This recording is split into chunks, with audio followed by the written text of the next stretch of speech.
నమస్కారం. ఈరోజు మీకు కొన్ని రకాల పప్పులు అలాగే చిరుధాన్యాలు యూస్ చేసి ఒక హెల్దీ ప్రోటీన్ దోశ అయితే చూపించబోతున్నానండి. ఒకసారి ఈ రెసిపీ ట్రై చేసి చూడండి. నార్మల్ దోశ కన్నా సూపర్ టేస్టీగా ఉంటుంది. అండ్ నైటే సోక్ చేసుకుంటే కనుక ఇన్స్టెంట్గా ప్రిపేర్ చేసుకోవచ్చు. ఈ దోశలు ఎంత టేస్టీగా ఉంటాయంటే ట్రస్ట్ మీ అండి, 1కి 2 తింటారు. మరి లేట్ చేయకుండా రెసిపీ మేకింగ్ ప్రాసెస్ని చూసేయండి.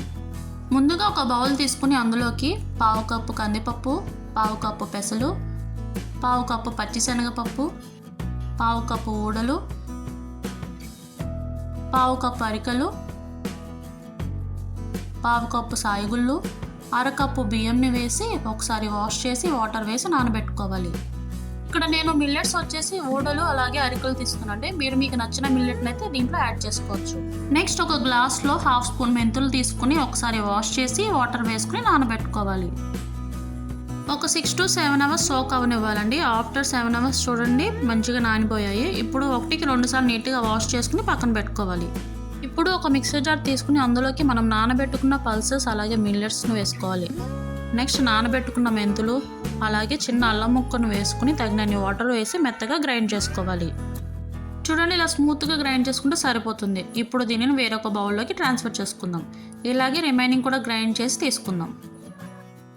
ఒకసారి గరిటెతో మొత్తం అంతా మిక్స్ చేసుకోవాలి. చూడండి బ్యాటర్ కన్సిస్టెన్సీ అనేది ఇలా ఉండాలి.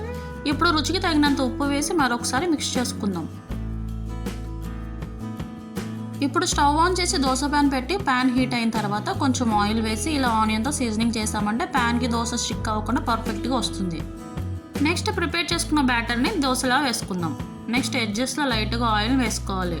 వన్ సైడ్ గోల్డెన్ కలర్ వచ్చేంత వరకు ఫ్లేమ్ని మీడియం టు అడ్జస్ట్ చేసుకుంటూ వేగనివ్వాలి. చూడండి ఇలా వేగిన తర్వాత దోశని ఫ్లిప్ చేసుకుని ఒక 2 minutes వేయించుకోవాలి.